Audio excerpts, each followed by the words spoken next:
Afternoon. I think we'll give that a start. So yeah, welcome everybody. Welcome to using data for service transformation. And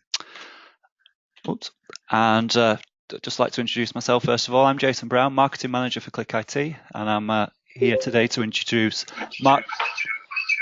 Oops, someone just turned the sound on there. To introduce Mark Perry, who's the IT Exploitation Manager for Knowsley Metropolitan Borough Council.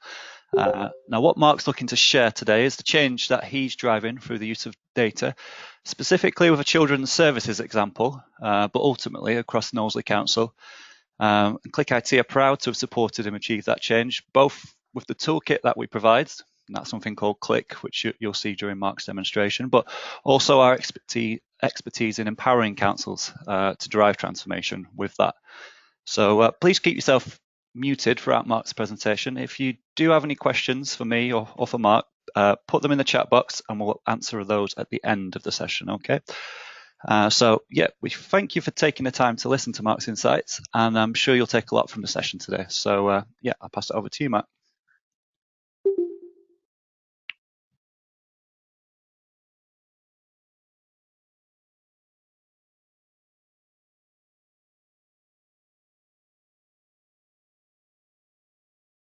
There you go.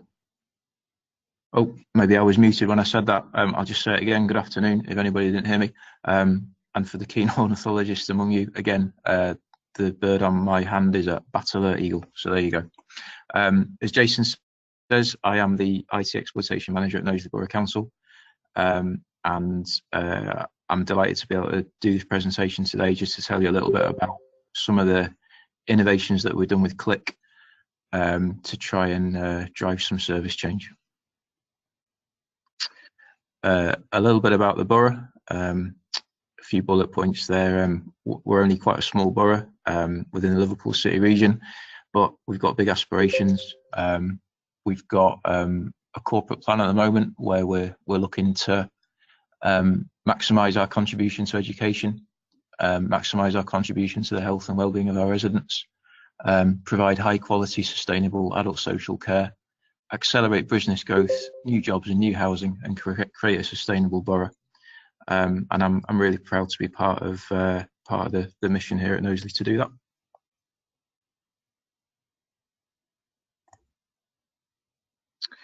that.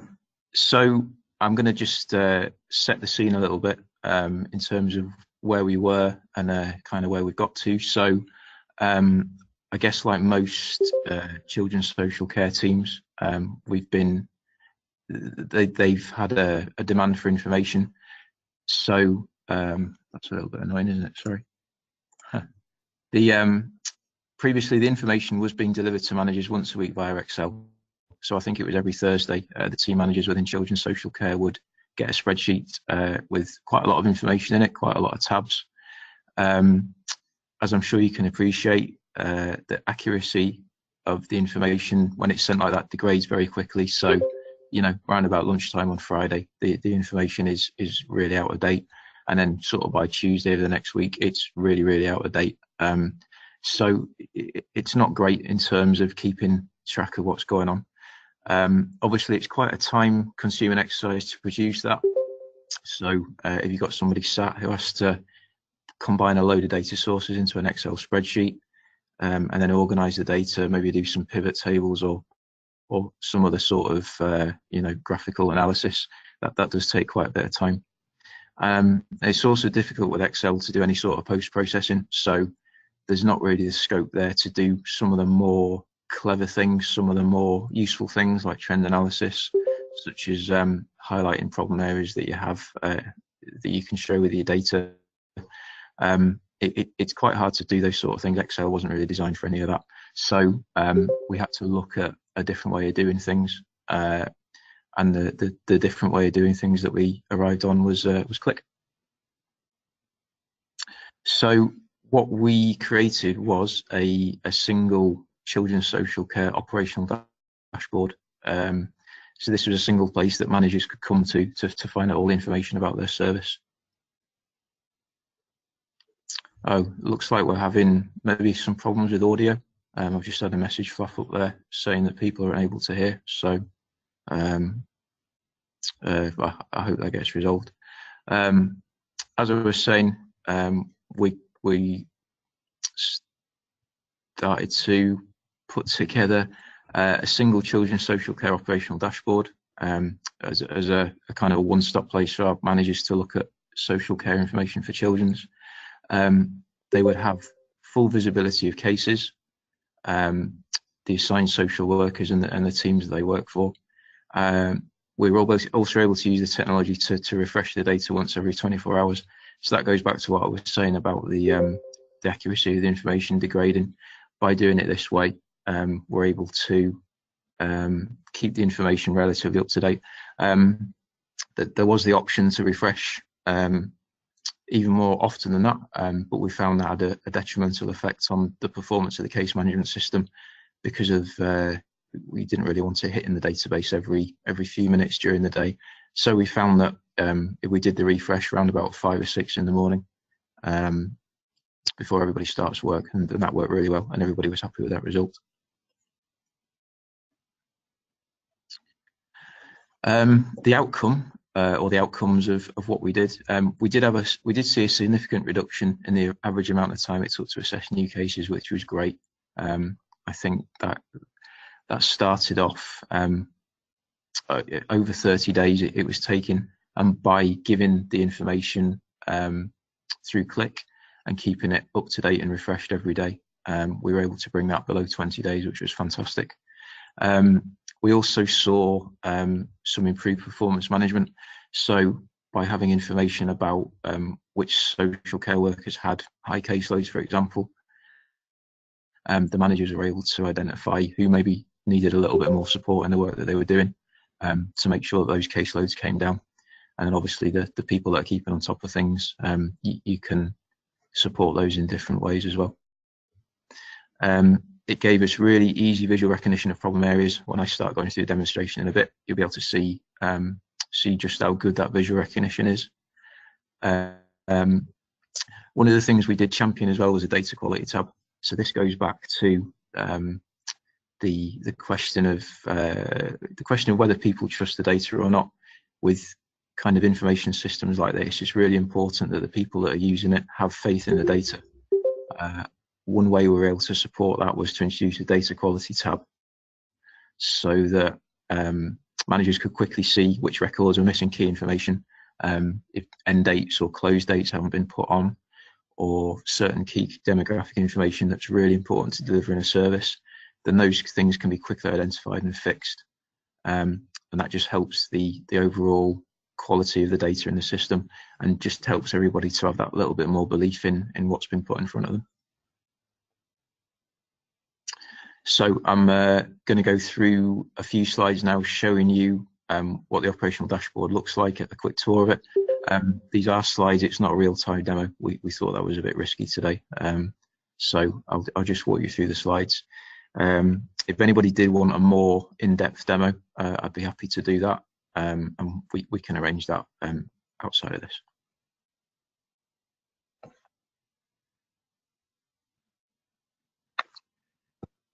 So what you can see here is this is the front page of the dashboard that managers would hit, and they've got just a number of boxes showing the number of either the number of children that are looked after, for example, at the moment in the borough, the number of MASH contacts in the past 30 days, or the number of children who are currently receiving child protection. So you can see it's a really easy visual kind of introduction to the service. You know, it's a few numbers showing this is the state of the service at the moment. Sorry, what I've got then is my magic hand that's going to demonstrate how somebody would sort of click through the report and interact with the different information that's there. So we'll go into the caseload report first of all. So it would just be one simple click, and that takes us through to the caseload dashboard. As you can see at the top, we've got the average caseload per allocated worker, which on this example is showing at just over 15. That kind of key headline figure, that's something that we've introduced onto most of the pages, I think, and that kind of really draws the eye. That's the key piece of information that we've agreed with the business is, you know, that's the primary thing they want to get out of this screen. And and you can quickly see that and make a judgment as to whether that's too high or too low. What you can see then is we've got a couple of tables and a chart showing the information for this screen, and then down the left hand side we've got a series of filters. So we've got the teams, the workers and the managers, and you can use Qlik to very quickly sort of click through and filter things, drill down into the information and see exactly the view that you want. What you can also see in the top right is the link for data quality. So that will open an email that will go back to the performance team that are looking after the system. And if you spot any data quality issues, you can email them straight away and say this piece of information is missing, and they can look into that. So if I click the CP1 team, for example, you can see the drill down takes place. So Qlik will filter the data down, and now we've got a really simple and easy to look at overview of caseloads for that particular team. And then I've clicked a allocated worker. So in this case, I've clicked on Laura Hawkins' name, and again, it's given me the drill down for Laura Hawkins. So now I can see just the caseload for that individual person. I can see all the children that are linked to her, so all the individual children that she's got in her case file. I can change my team selection now, so I'm going to click CLA Team 2 instead, and that's going to show me just the information for CLA Team 2. Oh, in this case, it looks like it's done CP2, sorry. So you can see how quickly it is to flick between the teams. It is literally just one click every time to get you the information that you need, which is incredibly useful when you've got a busy schedule and you just want to grab the information that you need. And then I'm going to hit the clear selections button, and then I'm going to go home. And now we're going to have a look at the child protection screen. This is visually a little bit different. You can see the percentage bars at the bottom.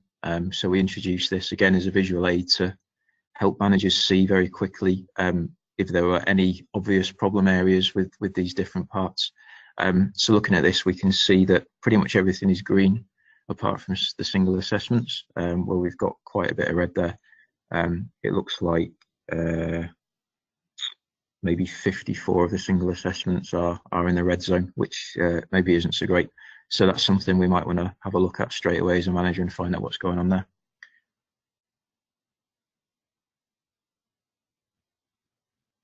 Yeah, in answer to the question, yes, we can presume it's all dummy data. So this will take us into, yeah, Andrew, no problem at all. Thanks for the question. This will take us into our single assessments page. So again, you can see at the top, we've got the average assessment active days. And again, that's reinforcing that idea of the key piece of information at the top. You can see we've got our wonderful smiley faces at the bottom, and that they appear quite a few points throughout the dashboard. And again, they're a really good visual indicator of kind of the status of the service. And you can see our red flags, our amber flags, and our green flags. And it shows you a really simple visual way of seeing where the sort of problem cases are. In this case, we're going to look at the cases that have gone really past their thresholds, so that they've been active for more than 46 days, and we've got 2 of those. So the manager would be able to see those, would be able to talk to the key worker and find out what's going on. One of the really useful things about Qlik is you can really easily export the information either to a screenshot into Excel. So it'd be really simple to do a screenshot of that data and just email it over to the key worker and ask for an update of what's going on. I can clear the selections, and then I can look at the cases that are a little bit less red but still red, and I get all the cases that have been active for 31 to 45 days. And then I can start to look at how the breakdown is between teams, or between key workers, or between managers. And it's really up to the users to decide how they want to slice and dice the data. It reinforces the concept of self-service as reporting. So rather than having a team of people sat there sort of producing reports on demand, it moves to that more self-service model where managers, people who need to look at information and use it to make decisions, can have access to everything that they want. They can choose how to view it, and they can, like I say, slice and dice it however which way.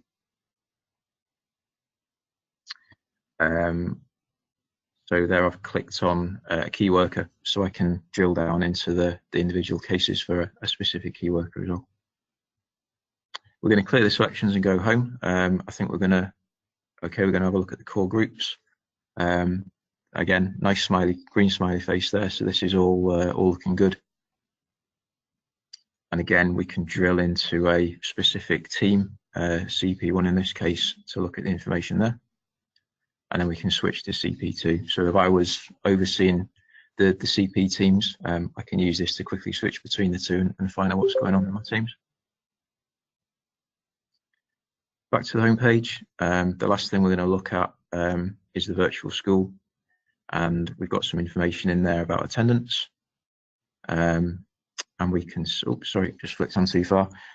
Again, we've got some red, amber, green flags showing any problem with attendance, and some key information that will help us, help us make any decisions that we need to make.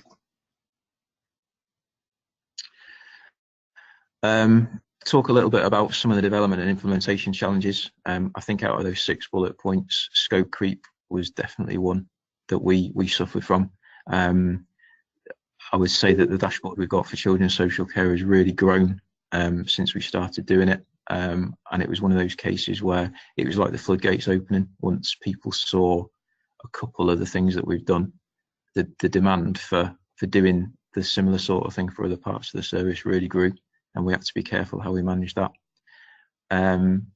Data quality issues, as I've said, that's another problem, but by having the data quality tabs, by making it easy to report data quality issues, I think you can use a tool like Qlik to really sort of tackle those issues, and make it the responsibility of the people who are using the data to spot the issues and do something about them, as well as maybe the system administrators.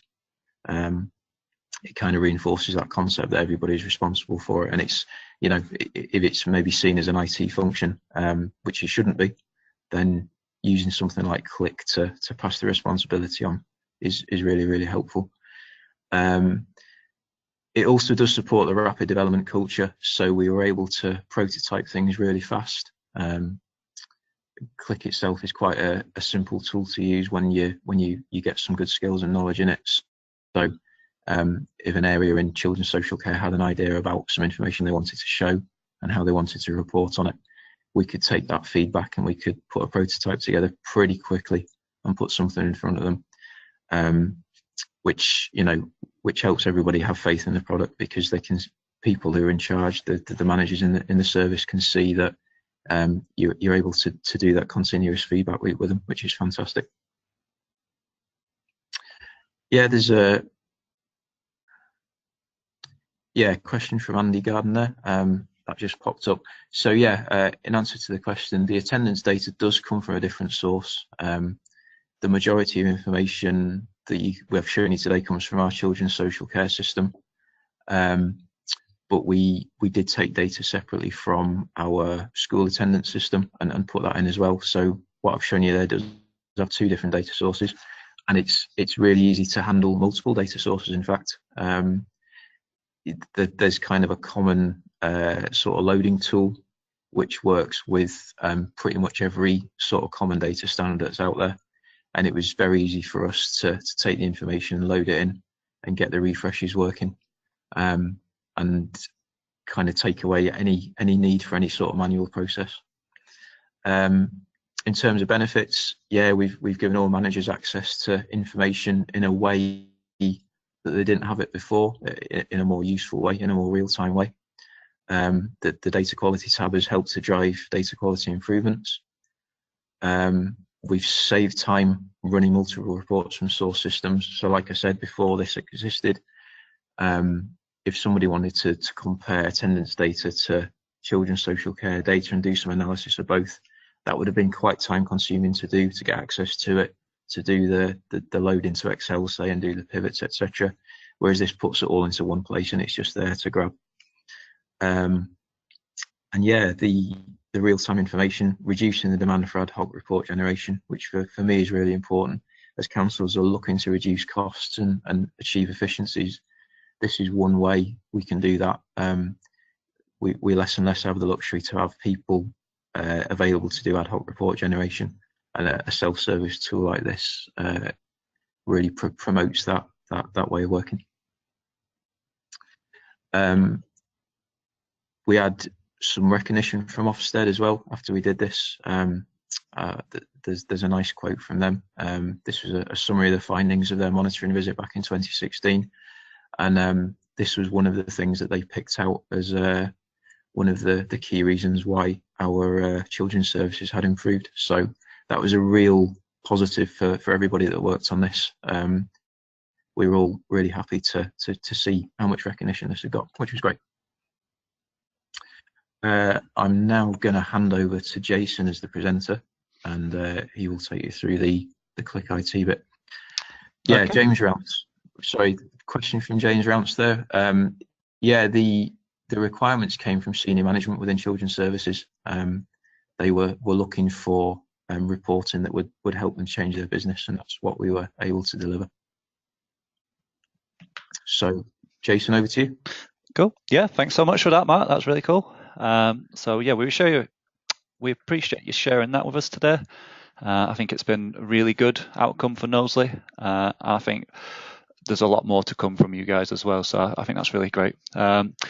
I think what you've said fits really well with the sort of conversations that we have with other local authorities. I think a lot of these challenges are definitely universal challenges, and the biggest one of all, without a doubt, is the recognition that, you know, even though there's that recognition that data is really, really valuable, authorities aren't putting it into the hands of those who need it when they need it, when they're trying to make decisions.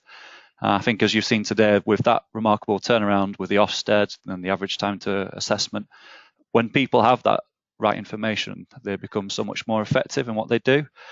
And we've seen that change countless times. It comes whenever these specific challenges here that you see are addressed. So firstly, you've got raw data scattered through departments and organisations. It takes too long to turn into usable reports. I think we can all relate to that. It's costly in terms of how long it takes to produce, but then the time that it's taken to produce when it arrives, it can often be useless information almost, because it takes so long. Or worse still, that process is just deemed to be too ineffective and the data is not leveraged at all. And I think, as Mark pointed out, it's often incorrect or missing the source data that it's been drawing on, but you don't even know that. And not knowing what you don't know is a very dangerous thing that simply over time erodes trust in the data, and again, which just leads to it not being leveraged at all. So what's the solution? I'll change slide. Is that going to work? You changed it for me, Mark. Yep, there you go. Cheers, Matt. Thank you. So our approach, which Mark can attest to, I think, is to focus on what's important to your organisation. So firstly, what are you trying to achieve? Is it an improved service to children or vulnerable adults? Is it identifying inefficiencies to help you deliver more for less? And it has to start with a clear objective like that. And I think it's just so important to mention that, because often the conversations we're having, the change doesn't come from an IT initiative, but out of the desires of other departments and the recognition that they're not doing enough with their data.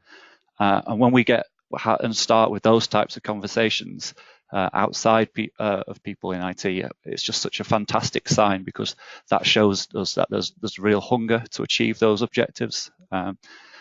I'd say as well that for us, I mean, we're IT solution providers, and to say this is a bit bold, but we see our technology as nothing more than a tool, really. We're extremely proud of it. I mean, Qlik, which we use, is literally a world leader in analytics, and you can look at that on Gartner and so on. But at the end of the day, it's just a tool.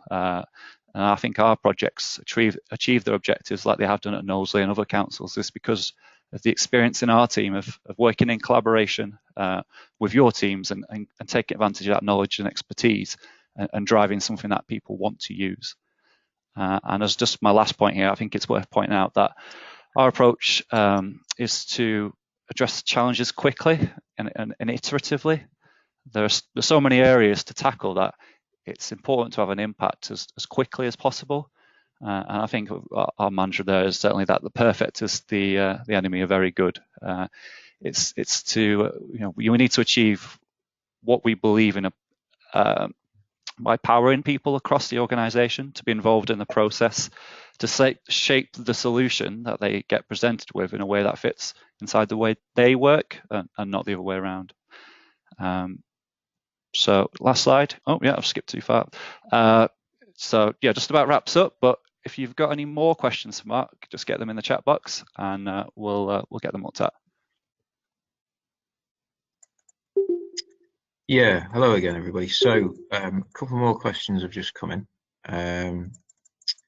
So Claire Broadbent, hi Claire, has asked, did you meet any resistance to the self-serve agenda?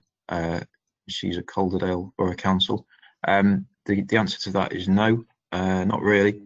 Team managers have been very happy to use the tool to self-serve. I think they were happy that they didn't have to pick up the phone. They could just grab the information and work with it. And I think we saw that because the average assessment time started to come down, I think we saw that approach was working because people were able to react to the information straight away and do something about what was maybe a bit of a problem at the time. We also had good support from the performance team that were traditionally providing this data. They gave us access to the scripts that we needed to load the data through. So yeah, we had support from all across the business for that, which is great. Sarah Hodgson, hi Sarah, she's asked, how is the data uploaded into the system? You say the data is refreshed every 24 hours. Is the data being queried directly from LCS and your education systems once every 24 hours? So the answer to that is yes. We have a data warehouse for our children's data, and the education stuff, I think it sits in a SQL Server database. So we use the Qlik server to load that data into Qlik every 24 hours. I won't go into the technical ins and outs of how Qlik does that. That's maybe for a different conversation. And it's something that you could talk to Qlik IT about, I think, if you're interested. So that's the answer to that. Mark Turner has asked, hi Mark, so he's from Dorset County Council. He's interested in how we dealt with scope creep. One of the ways that we're dealing with that is by introducing kind of an agile development approach to doing this. So we have the concept of a product backlog where all the requirements go into. We have a series of 2-week sprints that we run, and we meet with the service managers to agree what the priorities are for the next couple of weeks and implement those. And that keeps everybody focused because it's a 2-week iterative cycle. We're constantly sort of delivering on what's required and then constantly looking at what's required next. And that avoids you sort of going, 3 months without kind of a catch up to find that we've delivered maybe 50% of the stuff we were going to, and then 50% of the stuff that we weren't going to, but we've done it anyway. That 2-week cycle is well used in software development across the world, and that's really helped us with scope creep. James Rounce asks, hi James, what are your next steps? Do you have any plans to create dashboards for other services? Actually, we have done so. We're doing quite a lot for our adult social care teams at the moment. So we've got a couple of dashboards for them to do with tracking reviews, also for tracking care packages as they go through the system. We've done a really clever care package dashboard that looks at all the care packages as of the 1st of April and then tracks them all the way through to the 31st of March. And you can see really quickly which care packages have cost more in the year or have cost less, where the really massive variances are, and that really helps with budgeting. That's been really well received. We've also got a corporate-wide dashboard called the Manager's Dashboard, and that's something that most of our service heads, most of our senior managers have access to, and that has information about finances, about HR issues such as sickness. It has information about freedom of information requests and complaints that are coming, all the stuff that managers deal with on a daily basis. And they've got kind of a one-stop shop to go to and see what the state of play with is in those. In terms of what we're working on at the moment, we're continuing to build on the children's social care dashboard. I'm not quite sure that'll ever finish. And we're also doing something around the demand for services in the winter at the moment, which is what we're working on now, which is very interesting and very exciting. Another question here. Wow, you guys are asking a lot of questions, which is fantastic, so thank you. Ben Buckley from Cheshire East Council asks, did you encounter any issues with data literacy of users, i.e. did different users want data in different formats? Wow, that's a really good question. I would say no, because it was aimed at quite a small group of people. I think if we were to widen this out and maybe give social workers access to some of this through a different, you know, maybe give social workers access on a phone, on a smartphone, and give them access to a smaller subset of data to help them do their jobs. I think that's where the data literacy issue would come in, and we'd have to look at that. But I think for the purposes of this, the answer is no, but that's a really good question. Thanks for asking. Dan Scott has asked, how have you evidenced the return on investment, and what is it in terms of cost to savings or efficiencies? I would say we haven't evidenced the return on investment. I think the recognition for Ofsted and the fact that we've been able to help with that journey, I think that's been enough. I think now we're starting to have a look at where the amount of time it's taking to get information out of systems compared to how much time we can save by doing that automatically. So I think we're just starting to have a look at that now. Claire Broadbent asks, do you use Qlik View or Qlik Sense? Do you have any dashboards open to the public? We use Qlik View. Everything you've seen here has been done in Qlik View. We are starting to have a look at Qlik Sense. We're just dipping our toe in the water with that. We don't have any dashboards open to the public yet. It is something we are considering for a couple of projects in 2019. So maybe we will have something then. So let's see. Richard Birch, hi Richard, he asks, you mentioned that this is refreshed once per 24 hours due to system slowdown limitations. Is the system capable of dealing with faster moving workloads where reporting and reaction is needed throughout the day? Yeah, good question. So Qlik is very capable of that. So the answer to that is it depends on how you set your database servers up in the back end. What you really want is some sort of replication, I think, so that your main database is replicated off to maybe a faster read-only database, and you use that to update Qlik. And if you have all that replication in place and that's working really well, then yes, you can update the Qlik information every 5 minutes, every 2 minutes, every 1 minute. So yeah, if you put the investment in your data services in the back end, you can absolutely do that.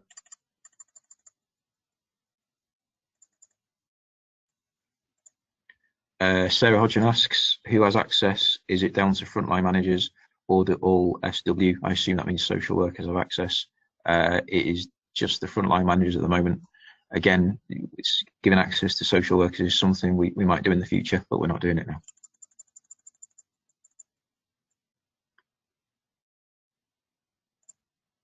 Yeah, Claire Broadbent has said, Calderdale have some experience with Qlik Sense and published dashboards. If you'd like a conversation about this, please get in touch. Thanks, Claire. Brilliant.